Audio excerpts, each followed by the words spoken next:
Hola a todos. En esta unidad vamos a hablar de la digestión. Gracias nuevamente por acompañarme en este video. Y bueno, vamos a hablar un poco de cómo se lleva a cabo los procesos digestivos dentro de lo que es la fisiología, las funciones orgánicas normales de la digestión. Y en primer lugar tenemos que hablar de cuáles son las funciones del sistema digestivo en general. En primer lugar, tenemos que decir también que el sistema digestivo no solamente hace digestión, ¿verdad? La digestión es realmente una función que realizan dos órganos y el resto, por supuesto, van a hacer otras funciones, ¿verdad? Las glándulas salivales en la cavidad bucal empiezan con esta digestión. En la boca empieza la digestión, pero la principal digestión ocurre en el estómago. Vamos a ver enseguida cómo es que se lleva a cabo esa digestión. La principal digestión, repito nuevamente, ocurre dentro del estómago, pero la digestión empieza en la boca. El primer proceso digestivo empieza en la cavidad bucal gracias a la acción de los dientes, por supuesto también del músculo lingual, o sea, de la lengua, y de la saliva producida por las glándulas salivales. Otras funciones también importantes del sistema digestivo son la absorción. Y realmente, al hablar de absorción, hablamos de intestinos, ¿verdad? Los intestinos son los órganos que tienen especialmente esta función de absorber electrolitos, absorber nutrientes y por supuesto también absorber el agua, ¿verdad? Vamos a ver en qué parte ocurre eso y cómo también se desarrolla ese tipo de absorción. Todo lo que no es absorbido, por supuesto, se va a eliminar. Y bueno, eso ocurre a nivel por medio de la materia fecal. Todo lo que se elimina por materias fecales son los productos de desecho. Y la conversión de esos nutrientes o de esos electrolitos que fueron absorbidos a nivel intestinal llega por el sistema de la vena porta hasta el hígado, que es el órgano principal del metabolismo. No solamente se puede realizar metabolismo de materiales exógenos como los alimentos o como los nutrientes, sino que también se metabolizan los tóxicos y también los medicamentos, los fármacos. Anatómicamente el sistema digestivo está dividido en dos partes. Por un lado, el tracto gastrointestinal, o sea, el tubo digestivo, y por otro lado tenemos lo que son las glándulas anexas, que vamos a ver enseguida eso. El tubo digestivo o el tracto gastrointestinal comienza con la boca o cavidad bucal, de la cual vamos a hablar enseguida eso. Luego continúa con la faringe, comúnmente llamado garganta, ¿verdad? La faringe es un órgano que está presente tanto en el sistema digestivo como también en el sistema respiratorio. Continuando con eso, vemos al esófago, y vamos a hablar enseguida de eso, luego el estómago y finalmente los intestinos delgado y también grueso, comúnmente llamado colon también. El tracto gastrointestinal, es decir, el tubo digestivo, tiene una gran superficie absortiva, o sea que tiene una gran cantidad de células que se encargan de absorber. Tal es así que si nosotros abrimos y estiramos el tubo digestivo, si estiramos, digamos, los intestinos y todo eso, si extendemos eso, eso sería una superficie enorme. Más o menos como una cancha de tenis, una cancha de fútbol, ¿verdad? O sea, enorme sería la superficie absortiva, la superficie del tubo intestinal o del tubo digestivo. Lógicamente, no parece ser así, ¿verdad? Porque están todos, digamos, encogidos, están encogidos los tejidos. Pero si estirásemos todo el tubo digestivo, tendría una gran cantidad de superficie ese tubo digestivo. El tubo digestivo, y sobre todo las células gástricas, o sea, del estómago, y las intestinales también tienen alto recambio. Es decir, las células se van recambiando cada una semana, se van descamando por apoptosis, van muriendo algunas y, por supuesto, son renovadas, son reemplazadas por nuevas células. De hecho, una de las células que más rápido se regeneran son las de la piel y las células intestinales. Cada 3, 5, inclusive 7 días hay una descamación y hay formación de nuevas células por el mecanismo regulador de la apoptosis. Hay que tener en cuenta que el tubo intestinal también tiene un sistema nervioso propio. ¿Cuál es el sistema nervioso propio del tubo digestivo? Esa tercera parte del sistema autónomo. Recordemos que el sistema nervioso autónomo, visceral o vegetativo, está formado por tres partes, ¿verdad? El simpático, el parasimpático y el entérico, ¿verdad?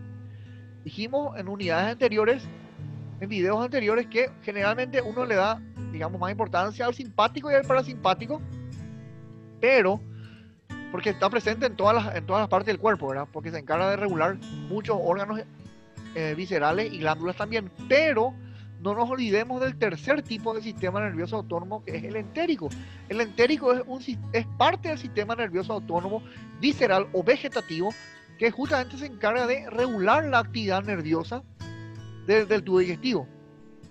Y bueno, está formado por varias neuronas que están presentes en todas las paredes musculares y submucosas de los órganos como el esófago, como el estómago y también los intestinos. También tenemos que tener en cuenta que además de este sistema nervioso entérico, que ya vamos a hablar enseguida de eso, el tubo digestivo tiene un propio sistema inmunológico, un propio sistema de defensa, porque en varias partes, y sobre todo esto se da a nivel del intestino grueso, en el colon, tenemos unos elementos inmunológicos, como por ejemplo las placas de Peyer, que actúan como sistema accesorio de inmunidad. Y también tenemos un órgano cercano a la parte del ciego. Tenemos un órgano llamado apéndice cecal, que justamente también tiene una función accesoria inmunológica. De hecho, que esa es su única función, por eso es que la apéndice cecal se puede sacar, digamos, cuando hay apendicitis y no pasa nada, ¿verdad? Porque hay otros órganos que también suplen esa función. Pero de hecho que igual es importante la función, ¿verdad? Porque es función inmunológica. Y para agregar también tenemos que tener en cuenta que el tubo intestinal tiene también un sistema endocrino propio. Produce hormonas. Varias hormonas que vamos a ver enseguida. Hay varias hormonas gástricas que son liberadas en la luz del tubo o en la luz del estómago. Y también tenemos otras hormonas producidas a nivel del intestino, ¿verdad? Como la colicistoquinina y la secretina, que vamos a hablar más adelante, que son muy importantes para que se pueda segregar la función digestiva y por supuesto se pueda digerir y absorber con mayor eficacia estos nutrientes que van a ser luego metabolizados a nivel hepático.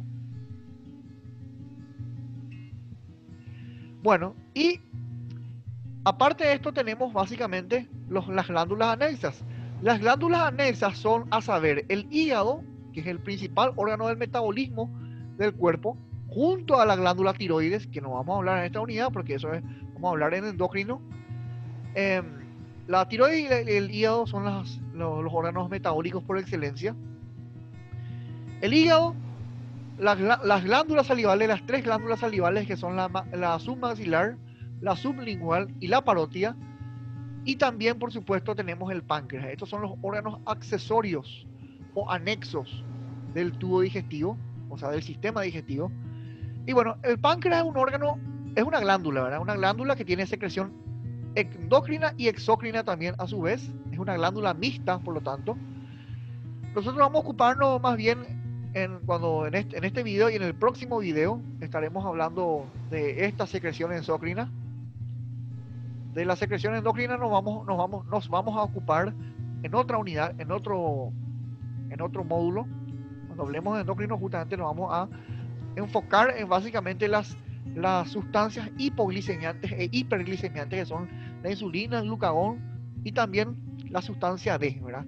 Que son sustancias, y la sustancia F también, que son sustancias producidas por el páncreas en forma endocrina. Pero lo que vamos a hablar en esta y la próxima unidad es de la secreción exócrina. Todas las enzimas digestivas que se liberan en la luz del conducto pancreático de Wirsum, ¿verdad? Sabemos que conducto pancreático principal es llamado conducto de Wirsung, y tenemos también unos conductos accesorios en el páncreas llamados conductos accesorios de Santorini.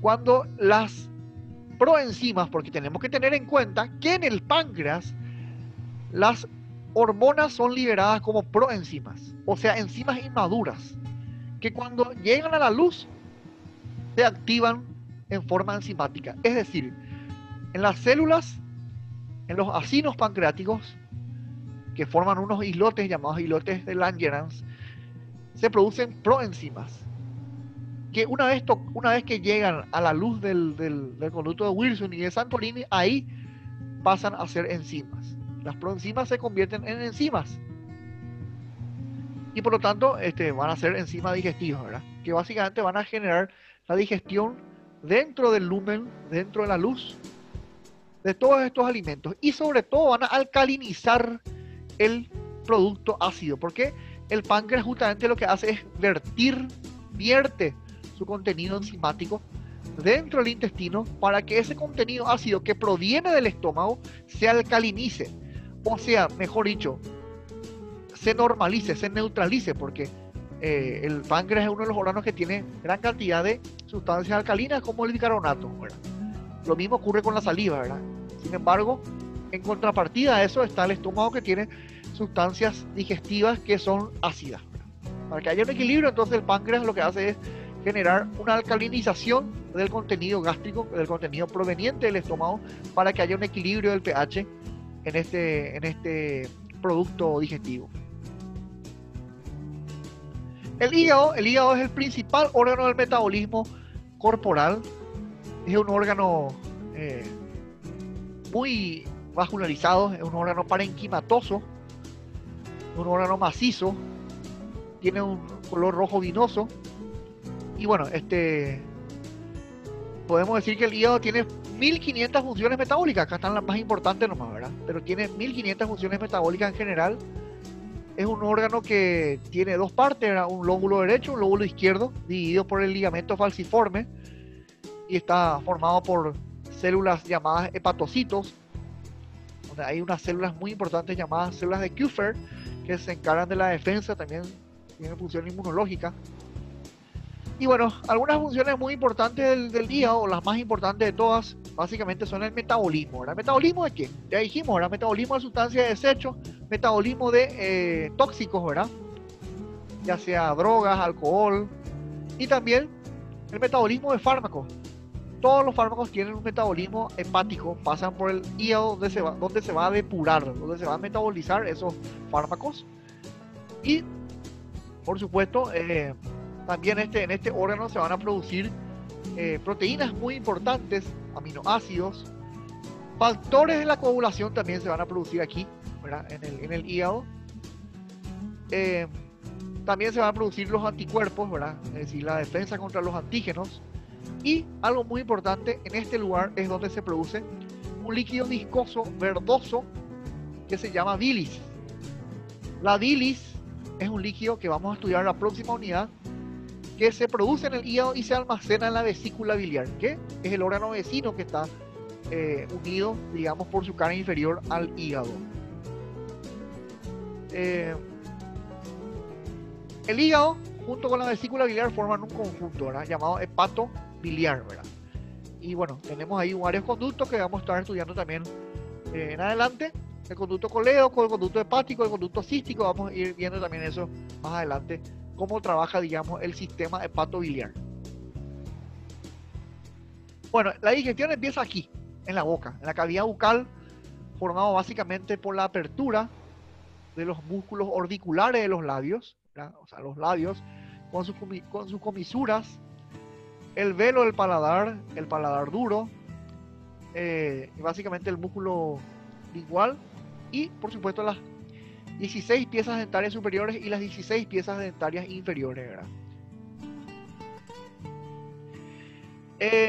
Los dientes en total son 32 dientes, ¿verdad? De los cuales 20 son dientes de leche.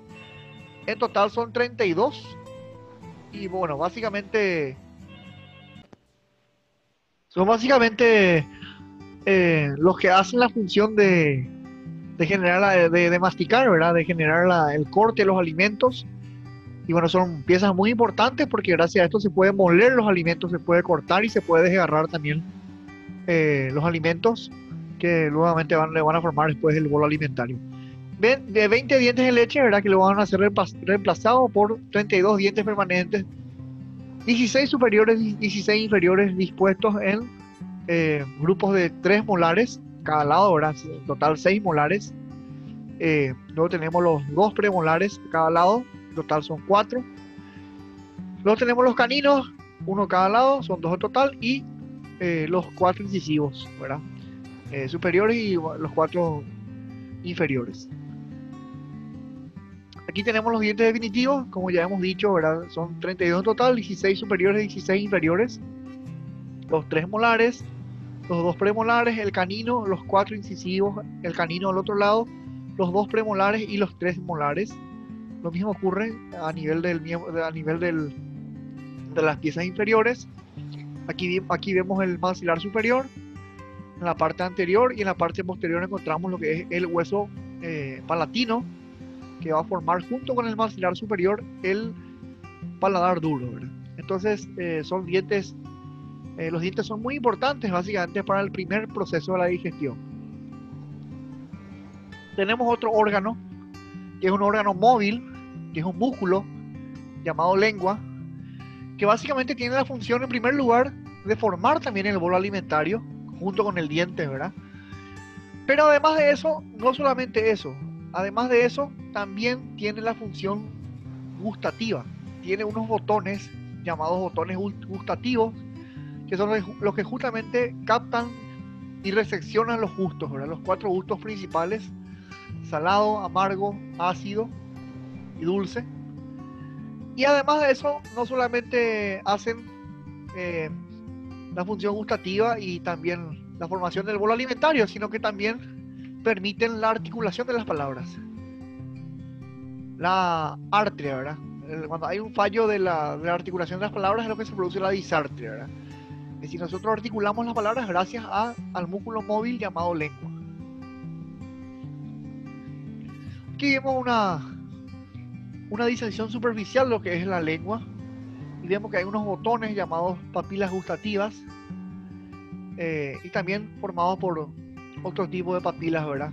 Hay diferentes tipos de células fungiformes, caliciformes, ¿verdad? Dentro de la lengua, que básicamente tienen la función sensitiva de generar y de reseccionar los gustos.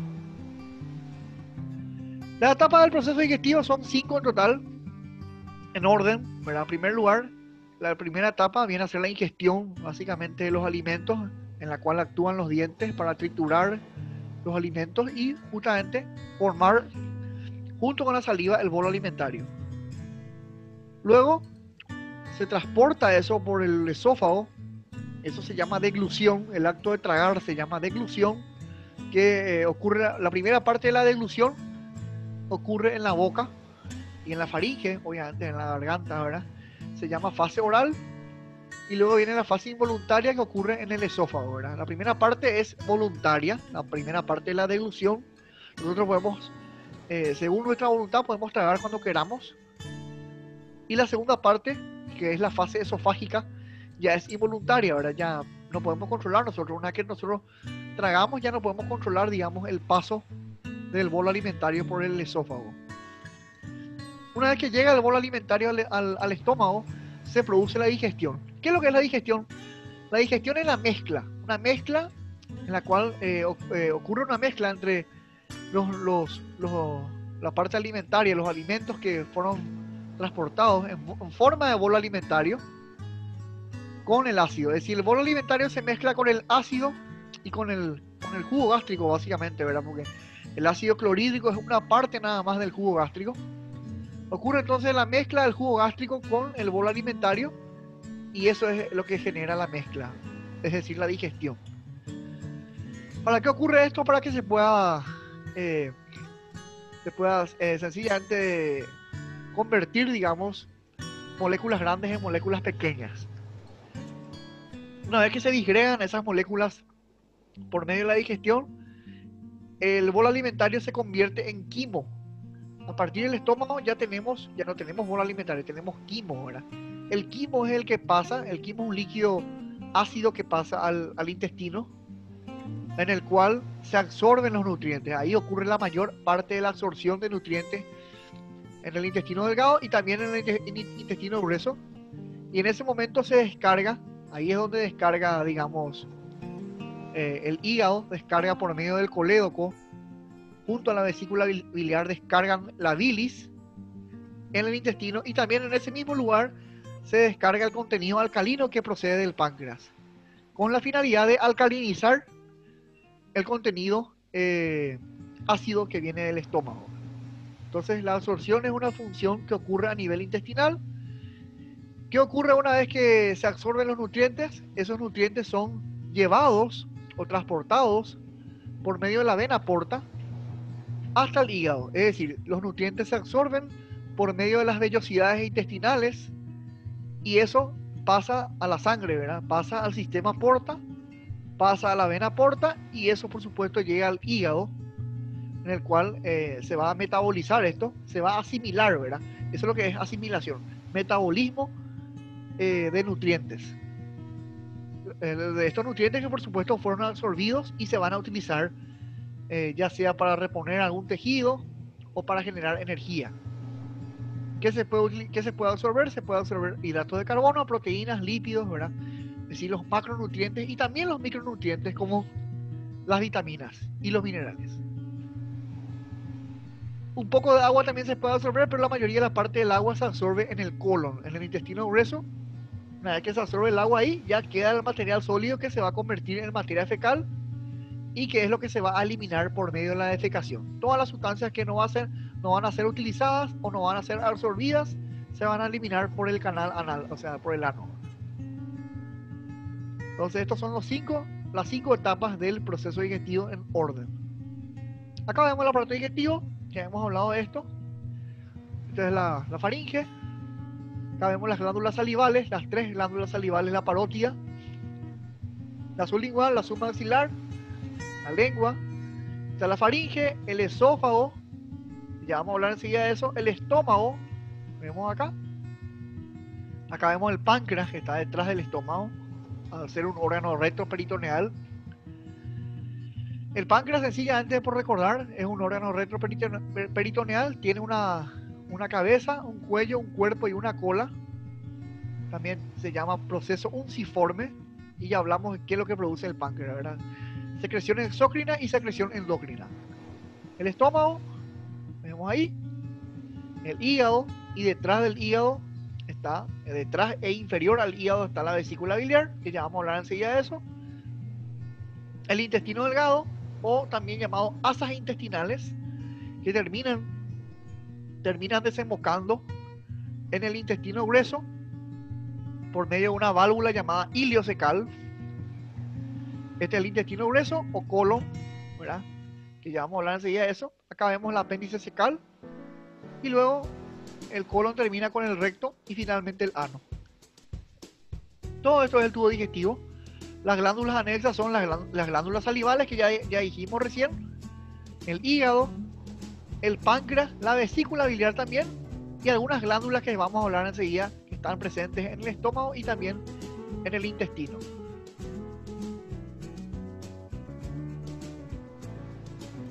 La digestión ocurre en la cavidad bucal gracias a, ya hablamos de algunos elementos, ¿verdad? Los labios, la lengua, los dientes y las glándulas salivales. El istmo de las fauces es esto, ¿verdad? Vendría a ser la comunicación entre lo que es la cavidad bucal y la faringe. Recordemos, también se le llama orofaringe a eso. Y bueno, tenemos también unos órganos inmunológicos llamados amígdalas, que también tienen función de defensa, ¿verdad?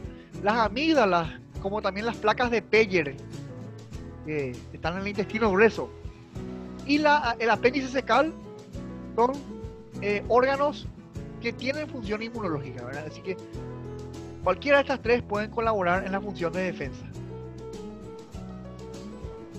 La lengua, ya hemos dicho algunas cosas sobre la lengua, ¿verdad? El órgano del gusto, Ayuda a la masticación, por supuesto, ¿verdad? Transportando, empujando el bolo alimentario hacia atrás.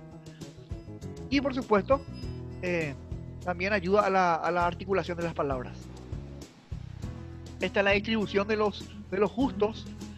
El sabor dulce es el que se puede reseccionar, se puede captar en la punta de la lengua. El sabor salado vendría a ser hacia la parte lateral anterior, es decir, hacia los costados, pero hacia adelante, ¿verdad? Sin embargo, hacia los costados y hacia atrás, es decir, en sentido posterolateral, está el sabor ácido. Y finalmente el sabor amargo es el que se capta en la parte posterior, en el 1/3 posterior de la lengua. Existen músculos, ¿verdad? Por supuesto que refuerzan la función de la lengua, ¿verdad? El hiogloso, el estilogloso, el geniogloso, ¿verdad? Que ayudan también a la función de la lengua. La lengua tiene papilas, ¿verdad? Tienen 3 papilas importantes: filiformes, fungiformes y caliciformes. Fungiformes porque parecen un hongo, y estas son las que están más cercanos a la punta de la lengua. Las filiformes son las más abundantes de todas, pero más bien tienen función térmica, ¿verdad? Es decir, más bien para saber la temperatura, para captar la temperatura, y también función motora, pero no tiene función sensitiva porque no tiene botones gustativos. Y las papilas caliciformes están más bien básicamente hacia atrás, ¿verdad? Porque son las que forman esa V invertida, ¿verdad? Sabemos que la lengua tiene una V invertida acá, que divide entonces en 2 partes, que la divide en 2 partes, una parte que es anterior, que es el 2/3, y una parte que es posterior, que es el 1/3, ¿verdad? Entonces esa V invertida, que es el límite entre el 2/3 anteriores y el 1/3 posterior, está formado por las papilas caliciformes. Los dientes, bueno, ya hablamos de los dientes de leche y también de los permanentes. Las partes de un diente, las básicas, son básicamente esto que es la corona, la parte superior del diente, el cuello, que es la parte de transición, y la raíz, que es la conexión vascular y nerviosa del diente con la estructura circundante, ¿verdad? Por esta raíz básicamente pasa el paquete vasculonervioso dentario, ¿verdad? Acá vemos los tipos de dientes, ¿verdad? El incisivo, que hay 4 superiores, 4 inferiores. Los caninos, que hay 2 superiores, 2 inferiores. Los premolares, que en total hay 8, ¿verdad? 4 superiores, 4 inferiores, dispuestos de a 2 a cada lado. Y los molares, que en total hay 12, ¿verdad? 6 superiores, 6 inferiores, dispuestos en grupos de 3 a cada lado. Acá tenemos sencillamente los dientes de leche, que son 20 en total, y el orden de aparición de estos dientes. Y acá tenemos los 32 dientes ya, bueno, los 16 realmente de un lado, o sea, los superiores e inferiores, que en total son 32. La primera fase es la deglución. Una vez que uno, digamos, ya masticó todo, lo que va a hacer es tragar. Tragar es deglutir. La primera parte es la fase oral, que ocurre en la faringe, en la boca también, ¿verdad?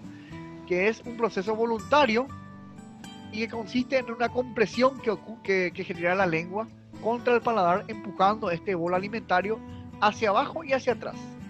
Esta es la fase oral.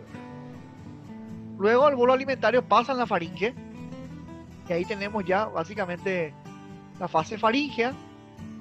En ese caso lo que se eleva es el paladar blando.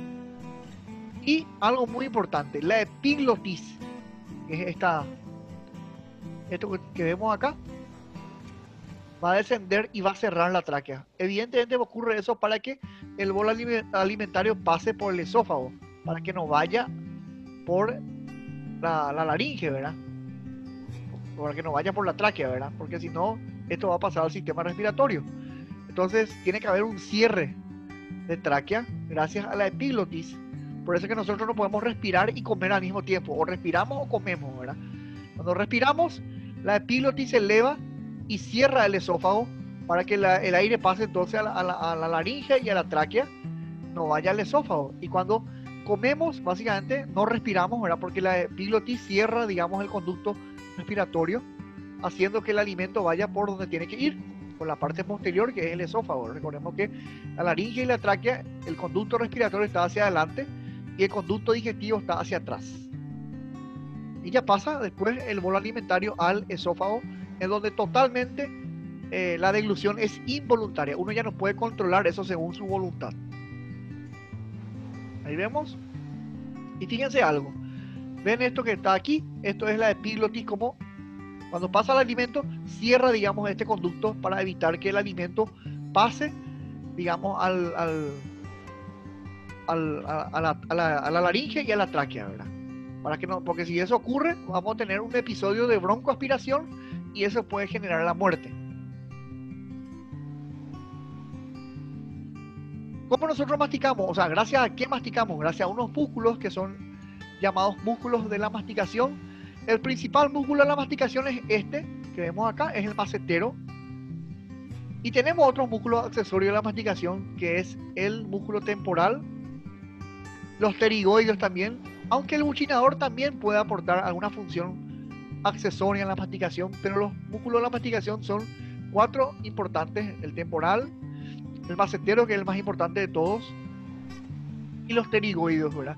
El interno y el externo.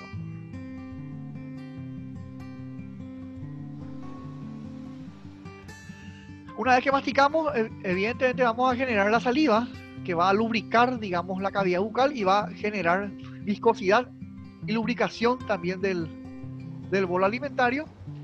La saliva se produce en estas 3 glándulas: la sublingual, la submaxilar y la parótida, que es la más grande de todas.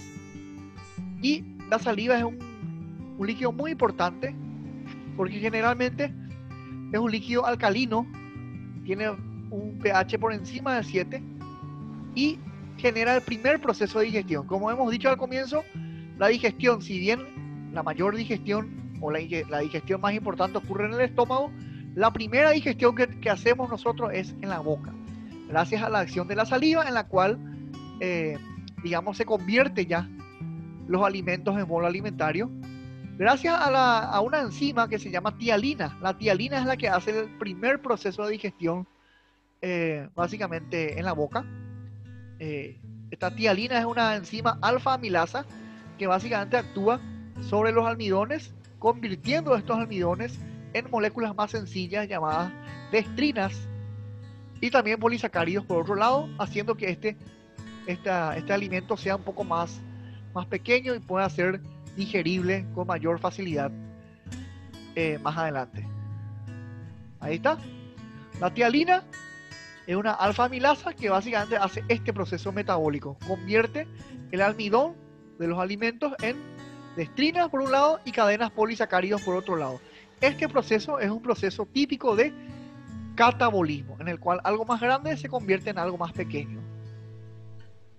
Además de esto, además de tener esta enzima, la saliva también es un líquido muy importante porque dijimos que es alcalino. ¿Por qué es alcalino? Porque tiene gran cantidad de bicarbonato. Acá justamente dice, ¿verdad?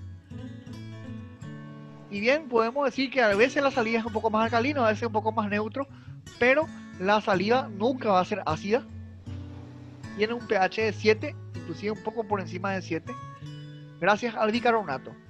Algo muy importante, la saliva también tiene iones como el potasio, por ejemplo. Y 2 cosas muy importantes también: mucina, que es lo que hace que la saliva le dé lubricación al bolo alimentario. Por eso la saliva es viscosa, por la presencia de mucina. El mucus también, que hace que la cavidad bucal esté lubricada. Y no podemos olvidar, no podemos dejar de mencionar de una enzima muy importante que actúa como antibacteriana. ¿De qué estoy hablando? Estoy hablando de la lisozima, que básicamente su acción es destructiva, es lítica, porque destruye un ácido que está presente en la pared de las bacterias, que es el ácido N-acetilmurámico. Entonces, la saliva también actúa como un antibacteriano. De hecho, que eso permite que la boca no esté frecuentemente infectada, porque recordemos que la cavidad bucal es el lugar donde más hay bacterias en todo el cuerpo. ¿Cómo? Y la pregunta es, ¿cómo hacernos para protegernos de esas bacterias? O si no, vamos a enfermarnos toda la hora. Bueno, esas bacterias forman parte de la flora bacteriana normal y son oportunistas, es decir, están ahí, no hacen daño, pero cuando bajan las defensas, digamos que pueden generar infecciones en la cavidad bucal. Pero bueno, no nos enfermamos todo el tiempo, ¿verdad? Porque tenemos un tipo de protección ahí que es la lisozima, que básicamente actúa como un antibacteriano. Es un componente también de la saliva. Y por último, no tenemos que dejar de mencionar que al igual que en las lágrimas, en la saliva también hay inmunoglobulina A. Sí, hay en todas las secreciones, ¿verdad? Como saliva, como lágrimas, está presente también un factor inmune que es la IgA, un anticuerpo.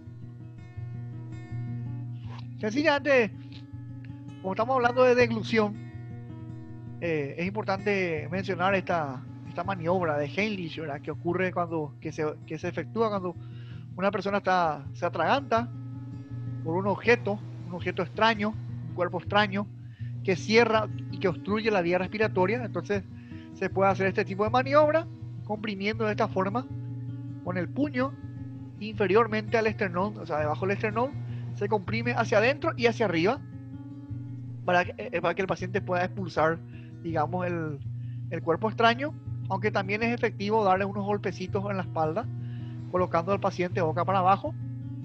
Y si eso no es eficaz, entonces sí ya hay que hacer un procedimiento quirúrgico llamado traqueotomía para abrir la vía respiratoria. Bueno, una vez que tragamos el bolo alimentario, pasa a la faringe comúnmente llamada garganta. Ya dijimos que es un tubo muscular que está presente formando parte del sistema respiratorio como también del sistema digestivo. Es un tubo muscular nada más.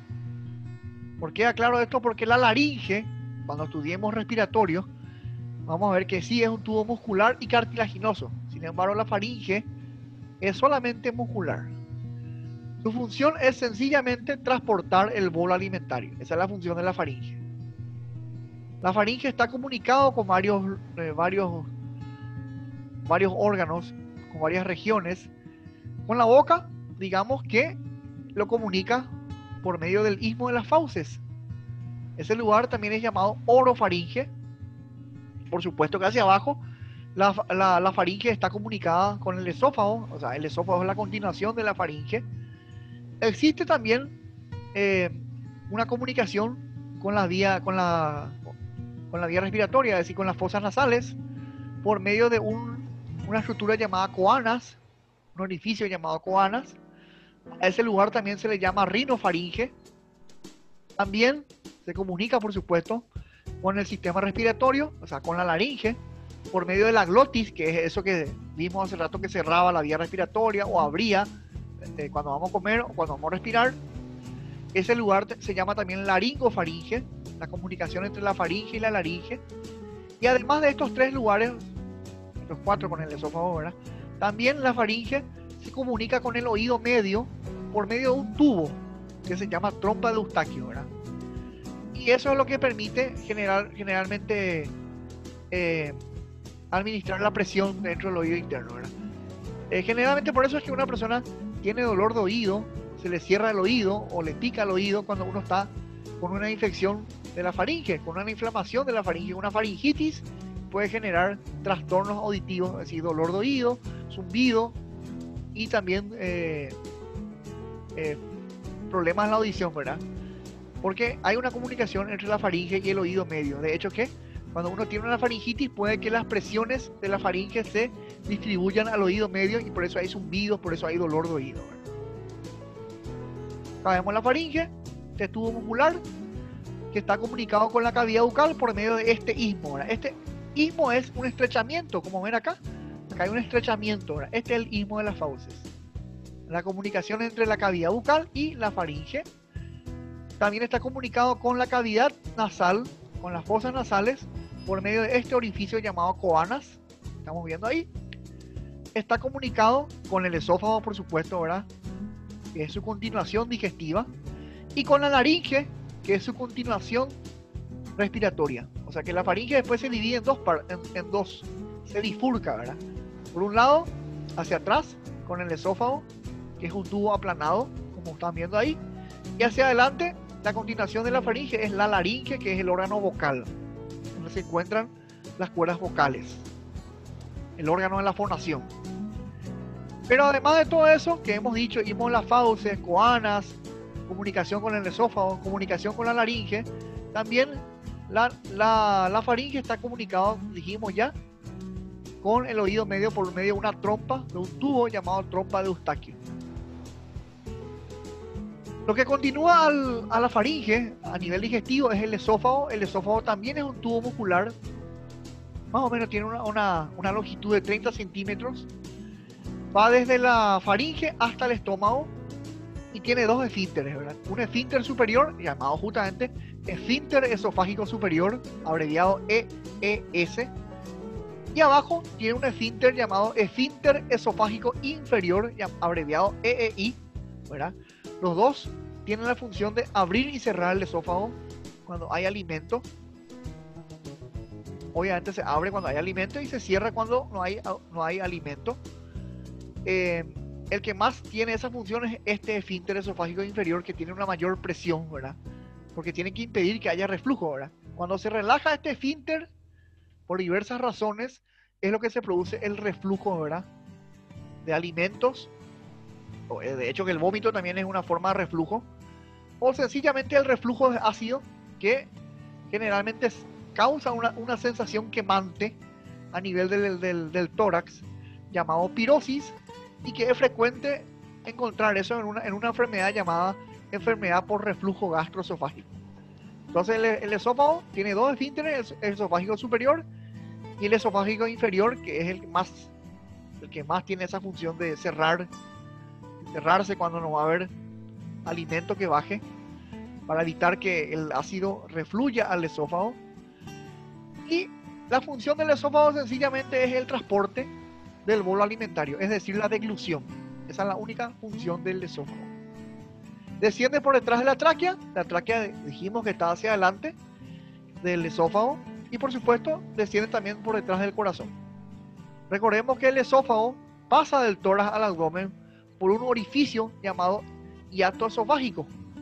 Como está el diafragma acá, a este nivel, el esófago tiene que atravesar el diafragma y lo hace por medio de un hiato llamado esofágico.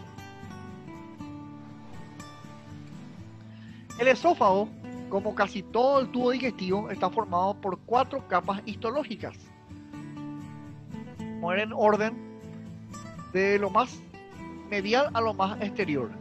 Esto que vemos acá es la primera capa, esto que forma la luz del esófago. Esto que estamos viendo acá, esto mismo ocurre también en el estómago, estas 4 capas. En el estómago y también en el intestino. Todas las vísceras huecas tienen esta estructura, ¿verdad? Y el esófago, por supuesto, que no es la excepción. La primera capa es la capa mucosa, la que está, digamos, en contacto con la luz y por lo tanto con el contenido del bolo alimentario. Esta es la mucosa. Luego, por fuera de la mucosa tenemos una capa submucosa, que vendría a ser esto amarillo que ustedes ven acá. Después tenemos estas dos capas que constituyen una sola capa, llamada capa muscular. Solamente que tenemos dos tipos de capas musculares, una capa muscular interna y una capa muscular externa. La capa muscular interna está formada por fibras redondeadas, y la capa muscular externa está formada por fibras longitudinales. Es decir, la disposición de las fibras, la forma de las fibras es lo que diferencia la capa muscular interna de la capa muscular externa. La capa muscular interna, fibras redondeadas, fibras esféricas, y la muscular externa, fibras longitudinales, fibras estriadas. Por lo tanto, podemos decir que la capa muscular interna es una capa involuntaria, es una capa de células lisas, pero también tiene una capa muscular externa que es voluntaria, es decir, capa estriada, músculo estriado. Entonces tenemos la mucosa, que está presente, que está en contacto con la luz. Tenemos la submucosa, que vemos acá, las dos capas musculares, que forman una sola capa, y por fuera de esto, lo que rodea la capa muscular, lo que vemos acá en un color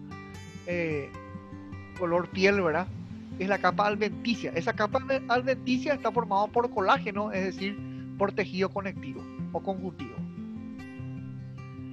La función del esófago es el transporte del bolo alimentario y lo hace por medio de unos movimientos llamados peristálticos.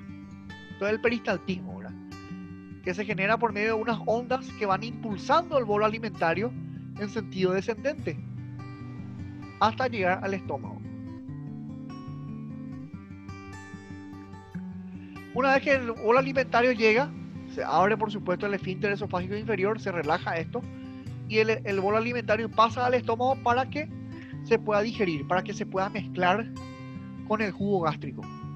A partir de este momento, el bolo alimentario va a pasar a llamarse quimo, como ven acá. Es decir, lo que vamos a tener en el intestino ya no es bolo alimentario, ya es quimo. Y evidentemente después de que se genere toda la mezcla, el quimo va a pasar al intestino delgado, es decir, a la primera parte del intestino delgado llamado duodeno. ¿Cuándo va a ocurrir eso? Cuando las partículas sean tan pequeñas, de un tamaño de 0,1 milímetros. Mientras las partículas del quimo no tengan ese tamaño, se van a seguir mezclando hasta llegar a ese tamaño mínimo en el cual van a poder pasar al duodeno. ¿Qué pasa con el bolo alimentario al llegar aquí? No es que directamente lleva acá. Llega acá y vuelve otra vez hacia atrás, y vuelve hacia adelante y vuelve hacia atrás, como una lavarropa, como una licuadora, se mezcla y se mezcla, hacia adelante y hacia atrás, hasta que, digamos, tengan el tamaño de 0,1 milímetros que les permita pasar al intestino delgado. Acá hay como un colador. Mientras las partículas sean mayores a ese tamaño, no van a poder pasar al intestino delgado, no van a poder ser vaciados al duodeno. Como si fuera que yo estoy machucando un elemento. Mientras ese elemento siga siendo grande, voy a seguir machucando hasta que tenga, digamos, la medida necesaria de 0,1 milímetros en el cual se van a vaciar al intestino delgado, es decir, a la primera porción del intestino delgado llamado duodeno. El estómago tiene dos movimientos. El primer movimiento es el movimiento de antepulsión. Es decir, el bolo alimentario llega acá, pasa al estómago y ya va hasta el final, lo inclusive. Eso se llama antepulsión. Pero luego, como encuentra cerrado esto, porque todavía no puede pasar, digamos, al duodeno, vuelve hacia atrás. Eso se llama retropulsión. Entonces, en primer lugar se da la antepulsión y el segundo movimiento se llama retropulsión, en el cual el bolo alimentario, que se va a convertir en quimo, vuelve hacia atrás hasta aquí, no aquí, esto tiene que estar cerrado. Si esto se relaja, entonces es ahí donde el bolo alimentario con el ácido pasan y básicamente generan la acidez en el esófago, que es un síntoma muy desagradable por una relajación. Eso se da por una relajación de este esfínter, ¿verdad? Entonces, vuelvo a repetir, dos movimientos del estómago: antepulsión y retropulsión. El estómago está formado por tres partes estructurales, o tres tercios. La primera parte,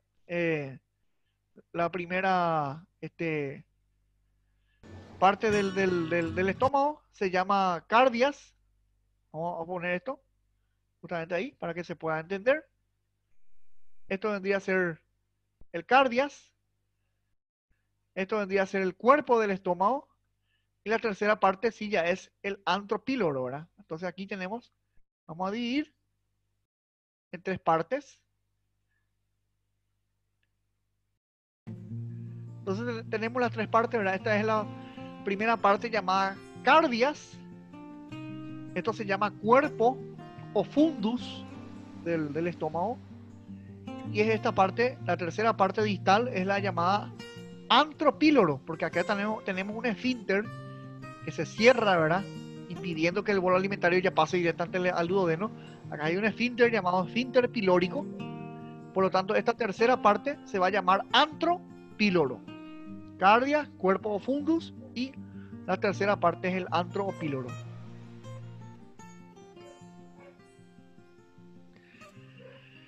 La próxima clase vamos a estar hablando más de las secreciones del estómago. Ahora lo que estamos hablando más bien es de la función del estómago. La función principal del estómago es la digestión. Hablar de estómago es hablar de digestión, o al revés, hablar de digestión es hablar de estómago. Si bien dijimos que la primera digestión ocurre en la cavidad bucal, la mayor parte o la digestión más importante ocurre a nivel del estómago. Lo que estamos viendo acá sencillamente son las capas del estómago que ya hemos visto ahora. La mucosa, la submucosa, la muscular y por último la membrana adventicia o serosa.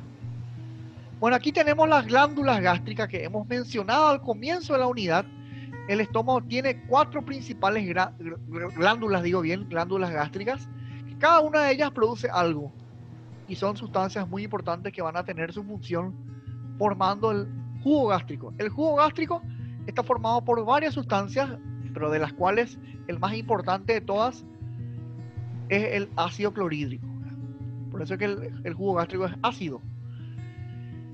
Bueno, vamos a ver un poco las células y cada una de ellas qué produce. En primer lugar tenemos las células principales que producen una proenzima, el pexinógeno. El pexinógeno después se va a convertir en pexina. ¿Cuándo ocurre esto? Cuando el pexinógeno se combina o se une o se contacta con el ácido clorhídrico. Cuando entra en acción el ácido clorhídrico con el pexinógeno, en ese caso, el pexinógeno se va a convertir en pexina. Y las células principales son muy importantes porque también permiten que se pueda acidificar el contenido gástrico. También porque liberan una sustancia, una enzima llamada lipasa gástrica, que su acción va a ser disgregar algunos lípidos.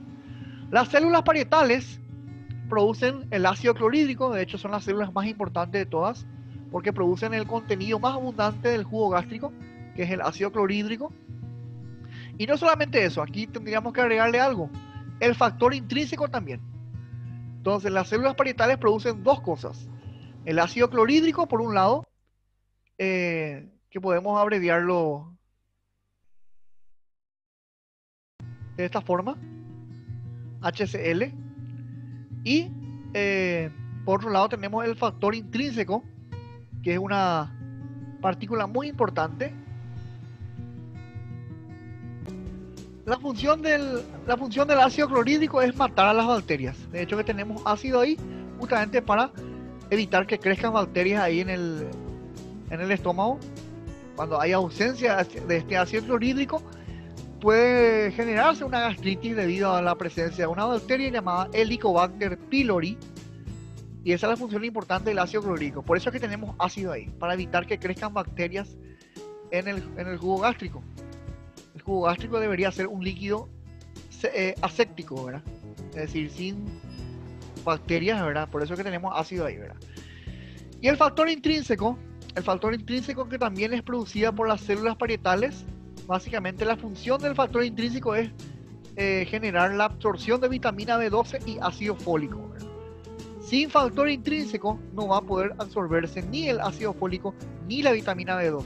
O sea que por más que uno consuma toneladas de ácido fólico o de vitamina B12 y uno no tiene factor intrínseco, no va a poder absorber esas vitaminas. De ahí la importancia de las células parietales, ¿verdad? Que producen, además del ácido clorhídrico, también el factor llamado factor intrínseco. Una gastritis puede ser que produzca deficiencia del factor intrínseco, por lo tanto eso va a generar problemas con la absorción tanto del folato, o sea el ácido fólico, como también de la vitamina B12. Tenemos por otro lado las células mucosas, ¿verdad? Que bueno, el nombre ya dice todo. Mucosas generan moco, generan el moco que va básicamente en primer lugar lubricar el estómago. Y además algo muy importante, el estómago es un órgano que tiene que protegerse de alguna forma de ese ácido que libera, porque imagínense que el estómago libera ácido, el ácido es quemante, quema, puede derretir el estómago. Entonces, ¿cómo hace el estómago para protegerse de su propio ácido? Bueno, produce bicarbonato. ¿Y quién produce esto? Estas células mucosas. Entonces le vamos a agregar acá que las células mucosas, además de generar moco, además de producir moco, también producen bicarbonato, que le permite protegerle al estómago. O sea que el estómago produce eso para protegerse a sí mismo de su propio ácido. Porque si no hubiese hecho eso, el estómago al producir su propio ácido se va a autoconsumir, se va a autoeliminar, se va a derretir por la acción de su propio ácido. Entonces, gracias al bicarbonato no ocurre eso. Y por último tenemos la célula G. Bueno, G justamente de gastrina, la palabra G de gastrina. ¿Qué produce gastrina? Ahora, la gastrina es una hormona que básicamente actúa ¿sobre quién? Sobre las células parietales. ¿Para qué? Para estimular la producción de ácido clorhídrico. Es decir, esta es una célula que básicamente genera una retroalimentación positiva. A mayor cantidad de células G, mayor gastrina. A mayor cantidad de gastrina, mayor estimulación de estas células para que puedan producir ácido clorhídrico. Entonces acá tenemos los 4 tipos de células presentes, o las 4 tipos de glándulas presentes en el estómago, que cada una de ellas tiene una función muy importante porque cada una de ellas libera algo para algo muy importante. Bueno, una vez que básicamente el quimo se forma en el estómago, el quimo pasa al intestino delgado, a la primera parte del intestino delgado, que es esto, que es el duodeno, que anatómicamente lo conocemos como un órgano en forma de C, que rodea y le hace un marco a esto que está acá, que está detrás del estómago, que es el páncreas, le hace un marco, el marco duodenal, ¿verdad? Rodea la cabeza del páncreas. Y el duodeno básicamente es la primera parte del intestino delgado, es la primera parte donde se va absorbiendo nutrientes y por donde pasa el quimo. Ahora el duodeno recibe ¿a quién? Recibe el ácido del estómago, ¿verdad? El quimo, pero también recibe a las sustancias o a las enzimas que fueron producidas ¿dónde? En el páncreas. Las enzimas pancreáticas son descargadas aquí en el duodeno, pero además también en este lugar es descargado ¿qué cosa? La bilis. La bilis se descarga, la bilis que fue producida en el hígado y almacenada en la vesícula biliar es descargada en este lugar, en el duodeno. Así que el duodeno es la convergencia de varias sustancias. En primer lugar, el duodeno transporta el quimo que fue producida en el estómago por acción de la mezcla del bolo alimentario con el jugo gástrico. Pero además de transportar el quimo, el duodeno recibe el jugo pancreático, que es un jugo alcalino, contrariamente al jugo ácido, al jugo gástrico. Pero además de recibir el jugo gástrico, que es ácido, y el jugo pancreático, que es alcalino, el duodeno recibe también la bilis, que como dijimos es un líquido verdoso producido por el hígado y almacenado en la vesícula biliar. Luego del duodeno continúa lo que son las asas intestinales, ¿verdad? El yeyuno y el ilio, ¿verdad? Que en conjunto forman un complejo llamado yeyuno-ilio, que la función de esto es sencillamente absorber nutrientes también, no tanto de agua, más bien nutrientes sólidos, porque el agua se va a absorber en esto que es el colon, es decir, el intestino grueso. Más bien los nutrientes son absorbidos acá en este lugar. El intestino delgado o las asas intestinales, yeyuno ilio, terminan desembocando después en el intestino grueso, que vamos a hablar enseguida de eso. Y ahí ya en el intestino grueso se produce la absorción principalmente de agua. Más o menos 7 metros de longitud tiene el intestino delgado y nada más que un diámetro de 1 o 2 centímetros. En el duodeno hemos dicho recién que además de transportar el quimo, digo bien, también recibe las enzimas pancreáticas. Como estamos viendo acá, este es el conducto de Wirsung o conducto pancreático principal, y estos conductitos que están, digamos, cruzando el conducto de Wirsung son los conductos de Santorini, los conductos accesorios de Santorini. Como ya hemos dicho, el duodeno le rodea, le hace un marco a lo que es la cabeza del páncreas, y el páncreas envía sus productos, envía su jugo. El jugo pancreático es transportado por este conducto de Wirsung. Ya dijimos que el jugo pancreático es alcalino y esto desemboca aquí, desemboca en un lugar llamado papila o ampolla de Vater. Este lugar se llama ampolla de Vater, donde hay un esfínter llamado esfínter de Oddi, que es el que permite que se descargue, digamos, el jugo pancreático al duodeno. Y en ese mismo lugar también desciende y termina un conducto llamado colédoco. ¿Qué es lo que es el colédoco? Un conducto que transporta la bilis que fue producida en el hígado y que fue almacenado en la vesícula biliar. ¿Cómo se forma el colédoco? Hay un conducto que sale del hígado. Realmente el hígado tiene dos conductos hepáticos, ¿verdad? Un hepático derecho con un hepático izquierdo, ¿verdad? Ambos conductos hepáticos se reúnen y forman un solo conducto hepático, que es el conducto hepático común. Y ese conducto hepático común se une después a este conducto que vemos acá, que es de la vesícula biliar, que se va a llamar conducto cístico, ¿verdad? Entonces, la unión del conducto hepático común con la unión del conducto cístico, el hepático común con el cístico, forman el conducto colédoco, también llamado conducto biliar común, ¿verdad? Pero más conocido es como colédoco, que es todo esto y que viene transportando la bilis y que va a desembocar en este lugar. En este lugar se descarga entonces la bilis en el duodeno, ¿verdad? En la ampolla de Butler, que es esto, ¿verdad? Que tiene un esfínter llamado esfínter de Oddi. En ese lugar desemboca el colédoco trayendo la bilis, y en ese mismo lugar, como ya hemos dicho, desemboca el conducto de Wirsung trayendo el jugo pancreático, que es un jugo alcalino. ¿Con la misión de qué? Con la misión de que este jugo que viene del estómago, que es muy ácido, se pueda neutralizar, ¿verdad? Y también la bilis es muy importante porque la bilis es un residuo que es producido por el hígado, almacenado por la vesícula biliar, que es verdoso, ¿verdad? Es un líquido verdoso que es el que le da el color a la materia fecal. Por eso la materia fecal tiene ese color marrón, ¿verdad? Oscuro, ¿verdad? Porque sencillamente eso depende de la presencia de bilis. Cuanto más oscuro es la materia fecal, cuanto más oscura la materia fecal, mayor cantidad de bilis hay en el intestino. Cuanto menos oscuro, es decir, cuanto más clara la materia fecal, significa que hay menos bilis, se produce menos cantidad de bilis, ¿verdad? O sea, la materia fecal también puede ser un índice de que hay alguna patología, ya sea en el hígado o en la vesícula biliar. Los intestinos, sobre todo el intestino delgado, está formado por unas superficies absortivas que se encargan justamente de absorber los nutrientes, que tienen esta forma de dedos de guante, ¿verdad?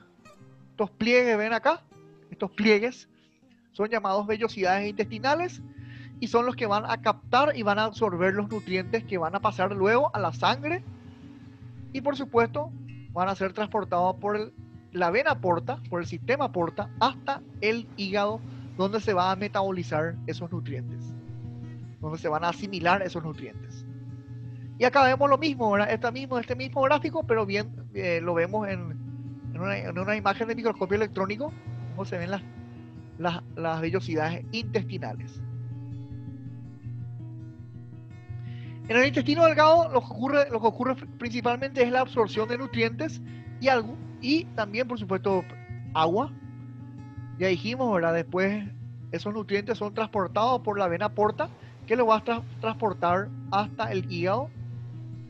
Y bueno, las vellosidades intestinales son las que mayor tienen superficie de absorción, ¿verdad? Imagínense, si nosotros agarramos y extendemos eso, la superficie de las vellosidades intestinales van a ser de 300 metros cuadrados, así es enorme. Solamente que están todas comprimidas y están todas arrugadas, por eso es que no tiene esa cantidad de superficie, ¿verdad? O sea, no se ve esa cantidad de superficie. Y una vez que se absorbieron todos los nutrientes, queda principalmente ya agua nada más. Y eso se va a absorber en el intestino grueso, también llamado colon. El colon o intestino grueso tiene varias partes. En su parte proximal tiene lo que se llama un lugar llamado ciego, del cual emerge un apéndice que se llama apéndice cecal. En el ciego, digamos, desemboca el intestino delgado por medio de una válvula llamada válvula iliocecal, y a partir de ahí encontramos cuatro partes importantes del intestino grueso o colon, ¿verdad? El colon ascendente, el colon transverso, el colon descendente y el colon sigmoideo, ¿verdad? El colon sigmoideo justamente se llama sigmoideo porque tiene la forma de sigma, una forma de S. Entonces ascendente, transverso, descendente y colon sigmoideo, ¿verdad? Y luego esto termina con una dilatación llamado recto, que es el lugar donde se almacena la materia fecal hasta su expulsión por el ano, ¿verdad? La función más importante del intestino grueso es la absorción principalmente de agua. Se pueden absorber todavía algunos iones inorgánicos, pero principalmente lo que se absorbe, bien, es agua. Pero no es la única función de eso, porque además de la absorción de agua y el transporte de la materia fecal, ya, ¿verdad?, que se forma en este lugar donde se forma la materia fecal, y los gases también que se van a expulsar por el ano. Además de eso, el colon también tiene, digamos, una parte inmune, ¿verdad? Que ya hemos dicho, ¿verdad? Acá hay unas placas redondeadas llamadas placas de Peyer que tienen función de defensa, y por supuesto el apéndice secal también, que actúa como un órgano inmune, ¿verdad? Como un órgano inmunológico, ¿verdad? Y además de eso también, en este lugar, aunque parezca increíble, también en este lugar se produce vitaminas. Se produce vitamina K y se produce vitamina B. O sea que no solamente es expulsar la materia fecal y los gases por el colon. Se absorbe agua, se transporta la materia fecal, se produce vitamina K, se produce vitamina B. Hay lugares de donde hay sistema de defensa en el colon. Y por mencionar también, en este lugar se encuentra bastante cantidad de bacterias. El lugar donde más hay bacterias después de la boca es el colon. Por supuesto, son bacterias que forman la flora bacteriana normal, que son simbióticos, ¿verdad? Así que ellos se alimentan de eso, pero también nos generan beneficios, porque gracias a esas bacterias podemos, digamos, digerir los alimentos que nos fueron digeridos anteriormente. Es decir, nos ayudan también a una buena digestión, y ellos también se alimentan de esas partículas que nos fueron digeridas, ¿verdad? Así nos ayudamos mutuamente con las bacterias, ¿verdad? Evidentemente esas bacterias pueden convertirse después en patógenas si es que hay una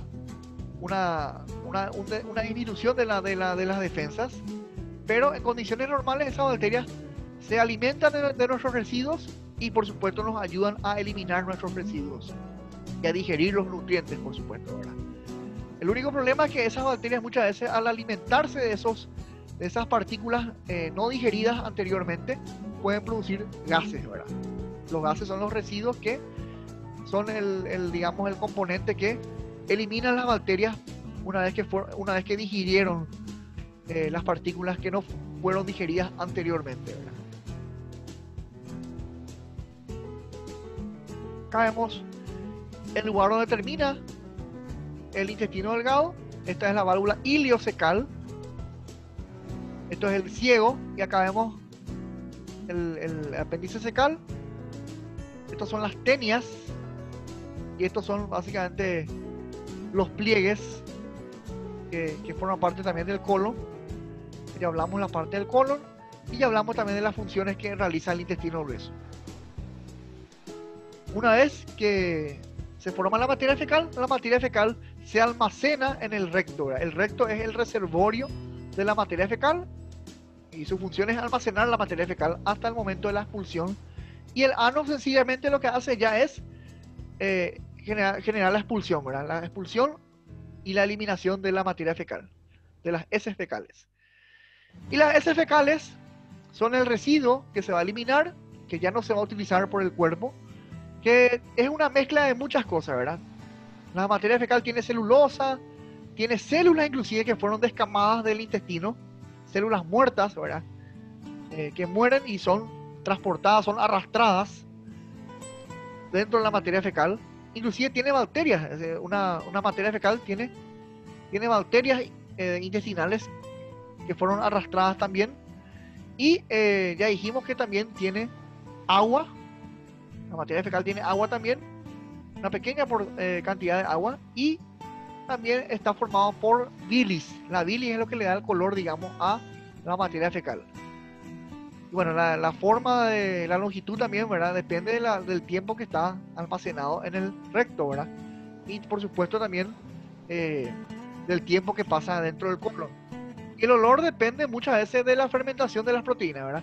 El olor, por supuesto, puede generarte, no es un olor agradable, ¿verdad? Pero hay veces que es un olor mucho más desagradable que de costumbre y eso indica presencia de algún tipo de enfermedad, ya sea intestinal y, por supuesto, de otros órganos también anexos.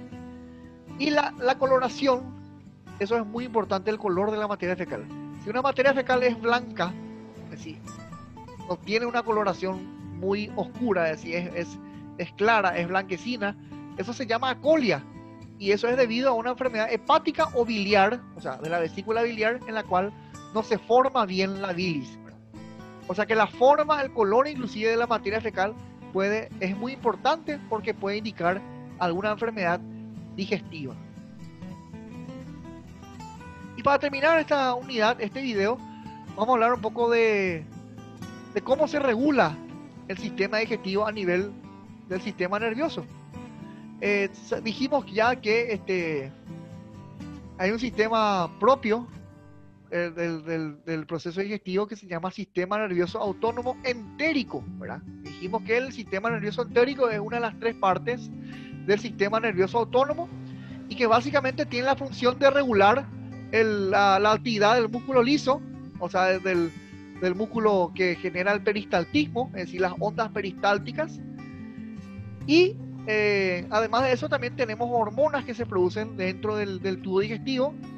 Hay algunas hormonas como ya citamos, por ejemplo la gastrina, que era una hormona que estimulaba a las células parietales para que éstas puedan producir ácido clorhídrico y también factor intrínseco. Y también tenemos unas hormonas que se liberan básicamente en el intestino delgado, como son la secretina y la colecistoquinina. Estas hormonas se liberan cuando hay presencia de quimo en el intestino, ¿verdad?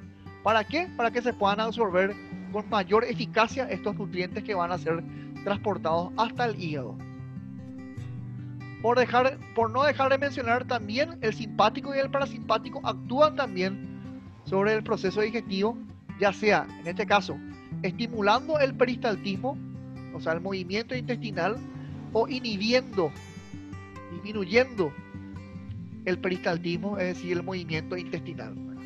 Es decir, estos también actúan colaborando con el sistema entérico para regular el proceso digestivo. Y bueno, eso es lo que yo quería compartir con ustedes, ¿verdad? Sobre la función digestiva. En una próxima unidad, en un próximo video, estaremos hablando del proceso digestivo también, ¿verdad? Pero más bien de las secreciones, ¿verdad? Un poco vamos a hablar otra vez de la saliva, vamos a hablar un poco de la bilis, del jugo pancreático también, ¿verdad? Entonces, eso será en otra oportunidad. En cuanto a las funciones del tubo digestivo, esto es lo que yo quería compartir con ustedes. Espero que les haya sido útil, que hayan aprendido y espero que les haya gustado esta presentación. Les agradezco siempre a los que le dan me gusta y se suscriban a mi canal y les pido nuevamente que si lo pudiesen hacer, un me gusta a mi video si pueden colaborar con eso. Si quieren dejarme comentarios me lo pueden hacer sin problemas también y les pido también que se suscriban a mi canal. Eso es todo y bueno, gracias por su atención. Hasta la próxima.